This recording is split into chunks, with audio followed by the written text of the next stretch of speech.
केंद्र सरकार national pension system यानी एनपीएस के तहत गारंटीड पेंशन का प्रावधान कर सकती है। गारंटीड पेंशन के तौर पर कर्मचारी के अंतिम वेतन के 40 से 45% हिस्से के बराबर पेंशन तय हो सकती है। सरकार ने एक उच्च स्तरीय कमेटी गठित की थी, उसकी रिपोर्ट तैयार है और जल्दी आ सकती है। सर, माना जाए कि लगभग तय हो गया कि पेंशन सिस्टम में बदलाव होगा।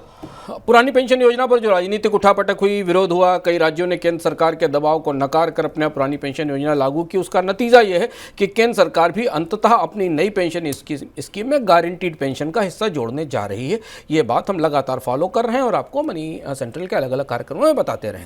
अब मुद्दा है 40% या 60% जो भी डेडिकेटेड पेंशन दी जाएगी उसका हिसाब कैसे किया जाए, उसकी गणना कैसे की जाए। और यहाँ पर सबसे महत्वपूर्ण और सबसे जटिल बात आती है एक्चुरियल कैलकुलेशन की, कि जो एक्चुरियल कैलकुलेशन उस एनपीएस में किया जाएगा, जिसमें कितना हिस्सा उस व्यक्ति के टोटल जमा का गारंटीड पेंशन के तौर पर दिया जाएगा और कितना हिस्सा उससे बाहर रहेगा, बाजार मूल्य पर दिया जाएगा।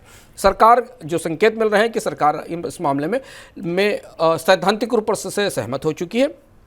अब एक्चुरियल कैलकुलेशन की प्रोसेस शुरू की जा रही है, जिसमें वो हिसाब लगाया जाएगा जिस हिसाब से जितना कॉर्पस एकत्र हुआ है किसी व्यक्ति का एनपीएस के तहत, उसका के हिस्से को कैसे कैलकुलेट किया जाए। इसमें दो तरीके के विकल्प चल रहे हैं कि इसमें केवल जो 60% का डिफाइंड पेंशन है शुभम, वो केवल जो एम्प्लॉय है उसी के कंट्रीब्यूशन पर लागू कर दिया जाए और सरकार के कंट्रीब्यूशन को उससे बाहर रखा जाए, और उससे जो बाकी नॉन गारंटीड पेंशन है उस हिस्से के तौर पर वापस किया जाए, या दोनों को मिला लिया जाए, क्योंकि 10% एम्प्लॉय 14% सरकार, इस हिसाब से कंट्रीब्यूशन होता है। दोनों को शामिल किया जाए और दोनों पर गारंटीड पेंशन लगाई जाए। ये बेहद महत्वपूर्ण फार्मूला है, क्योंकि इसके आधार पर तय होगा कि रिटायरमेंट के बाद कितनी तयशुदा एक मुश्त या नियमित तरीके की गारंटीड पेंशन मिलेगी। इस पर अब सरकार की समिति इस एक्चुरियल कैलकुलेशन पर काम कर रही है।